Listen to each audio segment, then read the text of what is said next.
Насаат KG тартуулайт. Устаз Абдишукур Ажы Нарматов.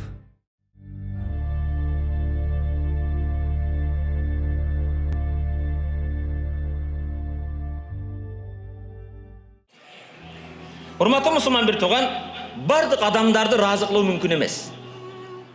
Дүйнөдөгү мүмкүн эмес болгон иштерден бардык калайык калты инсандарды разы кылуу мүмкүн эмес.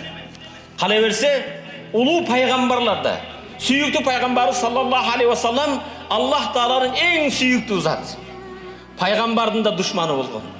Пайгамбар саллаллаху алейхи вассаламга карама каршылар болгон. Пайгамбарды туулуп өскөн жеринен куугандар болгон. Пайгамбарга каршы жихад, пайгамбарга каршы уруш жарыя кылгандар, пайгамбардын канын төккөндөр болгон. Пайгамбардын да өзүнө жараша душмандары болгон.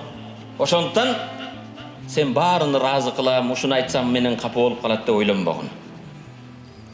Сен чындык тарапта болгон. Казы болсоң, мисалы, соттун. Өкүм чыгарсаң, пайдасыга чыгарган адам сүйүнөт, экинчи адам сенге каршы болот. Бирок өкүм чыгарганда бирөөдү разы кылуу үчүн эмес, кошомочулук үчүн эмес, акыйкат менен өкүм чыгар. Бул жерде сен чындык тарапта болгон. Фатаваккал алаллах иннака алал хаккул мубин. Садакаллахул азим. Намл сүрөсү 79. Фатаваккал алаллах. Аллага таваккал кыл. Ишиңди Кудайга тапшыр. Иннака алал хаккул мубин. Сен ачык айкын чындык тараптасың дейт Аллах Таала пайгамбарга. Чындыкты айтып жаткан кезде, чындык менен өкүм кылган кезде Аллага таваккал кылгын. Аллах сени менен.